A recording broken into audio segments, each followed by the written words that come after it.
Mari kita berdoa. Kami bersyukur buat kesempatan yang Tuhan berikan bagi kami, di mana kesempatan yang Tuhan beri kami akan belajar dari kebenaran firman-Mu. Mohon Tuhan berkati urapi hamba-Mu yang menyampaikan, berkati setiap yang mendengar. Di dalam nama Tuhan Yesus kami sudah berdoa. Amin. Firman Tuhan pada hari ini terambil dari kitab Sefanya pasal 2 ayat 1 sampai 3. Demikian firman Tuhan, seruan untuk bertobat. Bersemangatlah dan berkumpullah hai bangsa yang acuh tak acuh, sebelum kamu dihalau seperti sekam yang tertiup, sebelum datang ke atasmu murka Tuhan yang bernyala-nyala itu, sebelum datang ke atasmu hari kemurkaan Tuhan. Carilah Tuhan hai semua orang yang rendah hati di negeri, yang melakukan hukumnya. Carilah keadilan, carilah kerendahan hati, mungkin kamu akan terlindung pada hari kemurkaan Tuhan. Demikian jauh pembacaan firman Tuhan, dan tema yang saya berikan adalah saatnya untuk bertobat. Sefanya bernubuat dan menulis untuk memperingatkan Yehuda dan Yerusalem mengenai akan datangnya hukuman Allah yang mengancam, atau istilah itu disebut dengan hari Tuhan yang hebat, yang dahsyat, yang sudah dekat, yang dicatat di dalam pasal yang pertama ayat 14 sampai dengan 15. Dan penerapan jangka pendek daripada nubuat ini ialah Yehuda yang murtad akan menerima ganjaran yang sesuai dengan kejahatan mereka, sebagaimana halnya bangsa-bangsa kafir di sekitar mereka. Sedangkan penerapan jangka panjangnya berkenaan dengan gereja dan dunia pada akhir sejarah. Sefanya juga menulis untuk membesarkan hati orang saleh bahwa Allah kelak akan memulihkan umatnya. Ketika itulah Yehuda akan menyanyikan pujian kepada Allah mereka yang adil, yang tinggal di antara mereka. Sefanya pasal 2 ayat 1 sampai 3 merupakan seruan kepada orang Yehuda untuk segera bertobat dan berbalik kepada Allah. Ada beberapa alasan mengapa seruan ini disampaikan, yaitu saatnya untuk bertobat. Yang pertama, karena hari penghakiman Tuhan sudah dekat. Dicatat di dalam pasal 1 ayat 7 sampai dengan ayat 14. Firman Tuhan yang datang kepada Sefanya untuk mengingatkan bangsa Yehuda bahwa hari Tuhan yang dahsyat telah dekat dan tidak akan bertangguh lagi. Hal ini disampaikan dengan gamblang oleh Sefanya. Sudah dekat hari Tuhan yang hebat itu, sudah dekat dan datang dengan cepat sekali. Dengar, hari Tuhan pahit, pahlawan pun akan menangis. Kita sebagai umat Tuhan harus berbenah diri, karena hari Tuhan yang dahsyat itu akan segera tiba. Dan itu datang kepada semua orang. Oleh sebab itu kita perlu berwaspada, perlu berbenah diri, perlu berhati-hati di dalam menjalani kehidupan kita. Karena apa? Karena hari penghakiman Tuhan sudah dekat. Yang kedua, alasan yang kedua adalah karena penghukuman dari Tuhan akan dinyatakan. Saudara yang dikasihi oleh Tuhan, penghukuman dari Tuhan diberikan untuk menyatakan kebesaran kuasa Tuhan kepada kaum Yehuda yang telah memberontak dengan berubah setia, yakni mensejajarkannya dengan Allah atau dewa yang disembah bangsa lain. Hal ini tentu sangat menimbulkan kecemburuan Allah kepada bangsa Yehuda.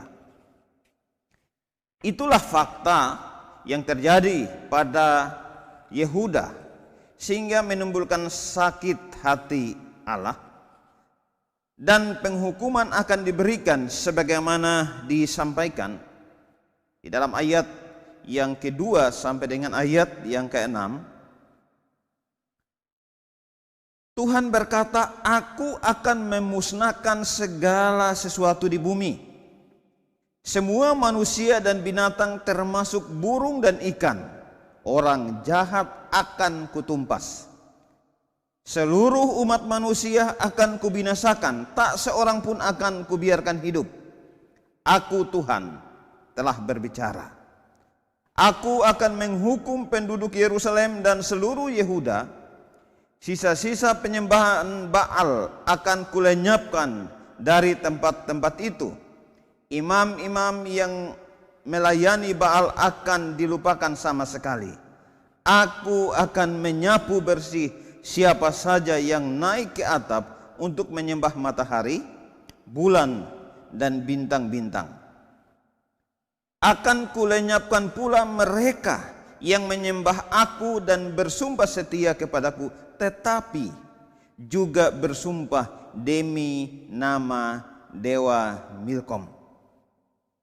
Aku akan membinasakan mereka yang tidak datang kepadaku atau meminta bimbinganku, dan yang telah meninggalkan aku dan tidak mau lagi mengikuti aku. Saudara yang dikasihi oleh Tuhan, hal ini mengingatkan baik kepada bangsa Yehuda, orang-orang di Yerusalem, maupun kita sebagai gereja masa kini, bahwa penghukuman dari Tuhan pasti akan dinyatakan dalam waktu dan dengan cara Tuhan sendiri.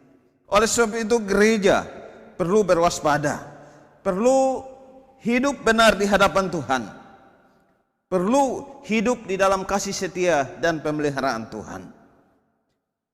Mari kita mengintrospeksi diri kita, bagaimana perjalanan hidup kita hingga saat ini.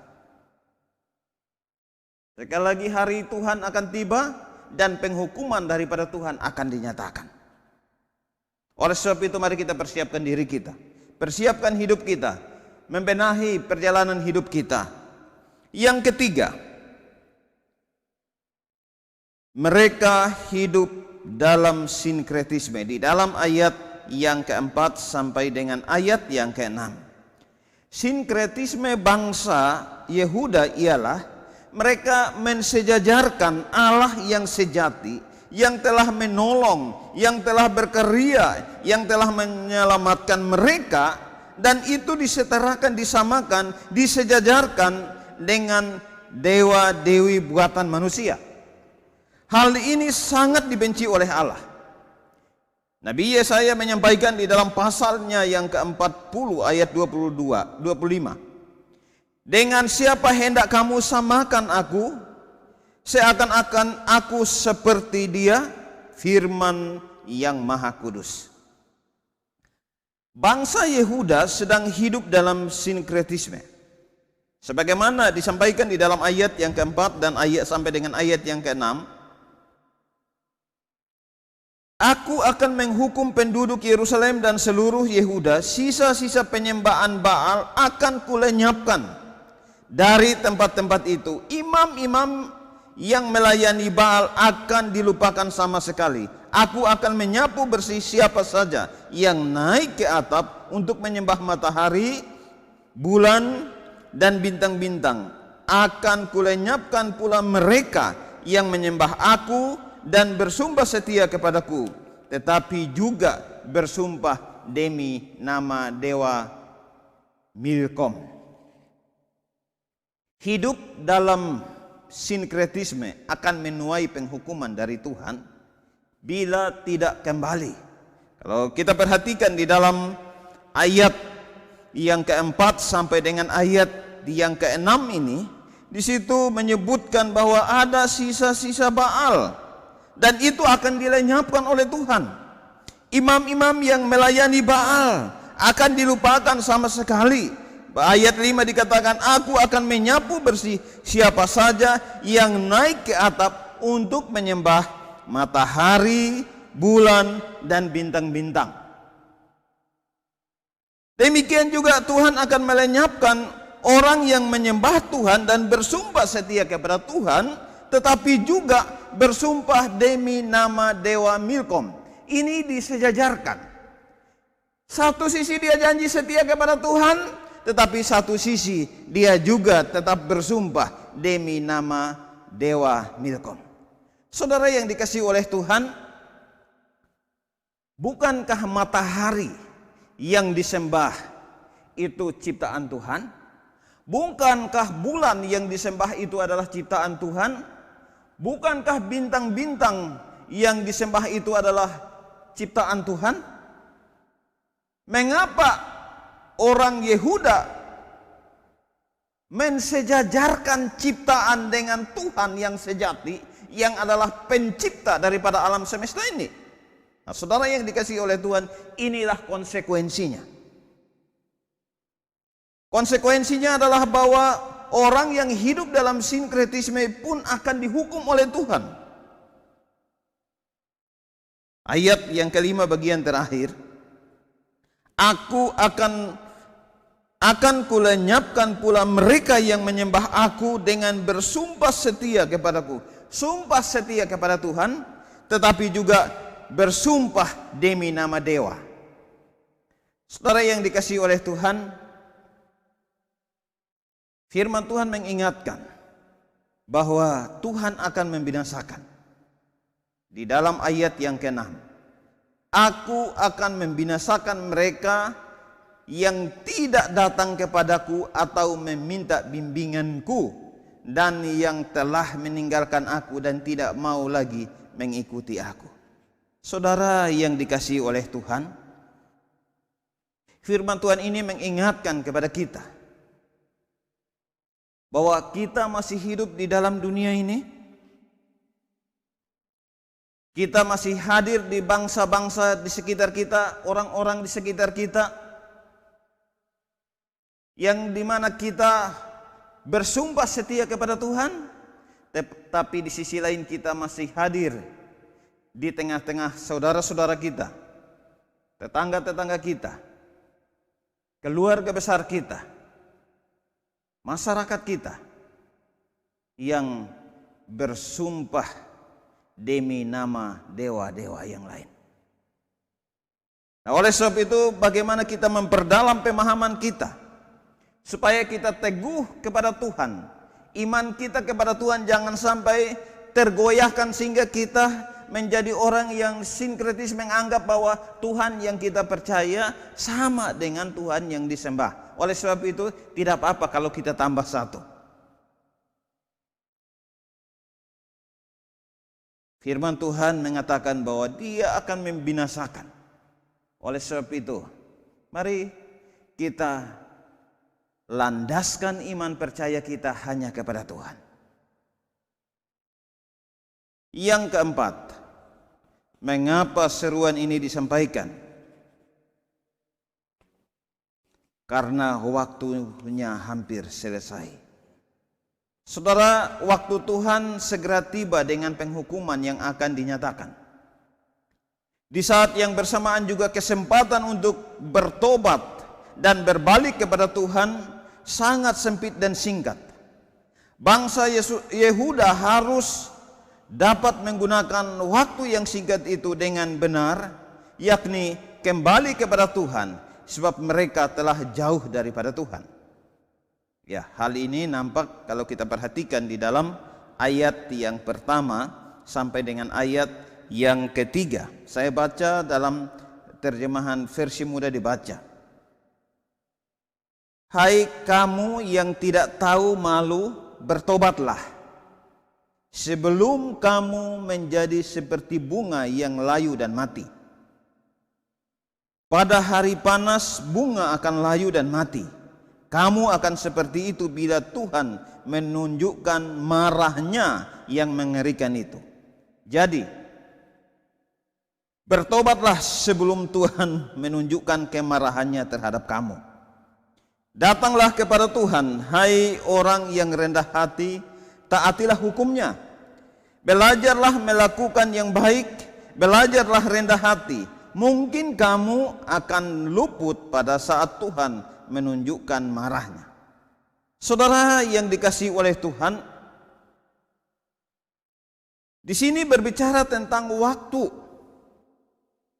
seruan bahwa hari Tuhan yang dahsyat itu sudah dekat, akan datang, akan tiba saatnya. Di saat yang bersamaan penghukuman pun akan Tuhan berikan. Sementara kehidupan bangsa Yehuda dan mungkin juga kita saat ini, kita hidup dalam sinkretisme.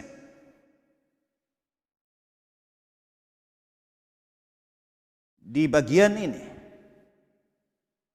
antara waktu firman disampaikan sampai kepada hari Tuhan datang, maka masih ada kesempatan yang sangat kecil, sangat singkat, supaya seruan ini ditanggapi dengan baik oleh bangsa Yehuda, supaya mereka kembali kepada Tuhan. Di bagian ini dikatakan bahwa, hai kamu yang tidak tahu malu, bertobatlah sebelum kamu menjadi seperti bunga yang layu dan mati. Karena apa? Karena pada hari Tuhan itu hukuman diberikan. Karena Tuhan akan menunjukkan kemarahan atau murkanya kepada orang yang tidak setia kepadanya. Ayat yang kedua dikatakan, sebelum kamu menjadi seperti bunga yang layu dan mati. Jadi bertobatlah sebelum Tuhan menunjukkan kemarahannya terhadap kamu. Ayat 3, datanglah kepada Tuhan, hai orang yang rendah hati. Saudara, seruan ini mengingatkan, mengajak, mau membawa orang Yehuda untuk kembali kepada Tuhan.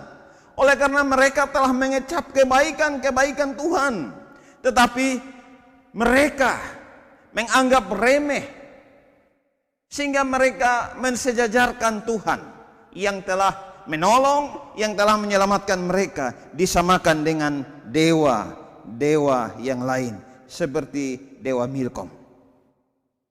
Oleh sebab itu, saudara yang dikasihi oleh Tuhan, seruan ini bukan hanya untuk menyadarkan bangsa Yehuda. Memang seruan ini disampaikan untuk mengingatkan bahwa mereka telah jauh daripada Tuhan. Dan jika mereka tidak bertobat, Tuhan akan menghukum mereka. Sebab waktu penghukuman sudah dekat, sehingga waktu yang tersisa bagi mereka harus segera untuk bertobat. Saudara, waktu yang sama, seruan ini juga untuk menyadarkan kita supaya kita kembali kepada Tuhan. Jangan kita menunda-nunda. Jangan kita menganggap remeh kebaikan Tuhan. Tetapi mohon hikmat bijaksana daripada Tuhan. Karena hari-hari ini adalah jahat, maka gunakan kesempatan itu untuk mendekatkan hidup kepada Tuhan. Gunakan kesempatan waktu yang singkat itu untuk melayani Tuhan. Ada karunia yang Tuhan berikan kepada kita. Ada kesempatan yang tersisa yang Tuhan berikan bagi kita. Kiranya Tuhan yang menolong, memimpin kita, meresponi ajakan ini, meresponi seruan ini untuk kembali kepada Tuhan, hidup benar di hadapan Tuhan, dan melakukan apa yang Tuhan kehendaki. Saudara yang dikasihi oleh Tuhan, bangsa Yehuda dan bangsa lain, juga kita sebagai gereja masa kini, telah berdosa di hadapan Tuhan. Keberadaan dalam dosa itulah maka seruan untuk bertobat disuarakan, supaya kita mendengar dan menyikapinya. Sekali lagi, alasan seruan itu disampaikan karena hari Tuhan yang dahsyat itu sudah dekat. Penghukuman dari Tuhan akan dinyatakan.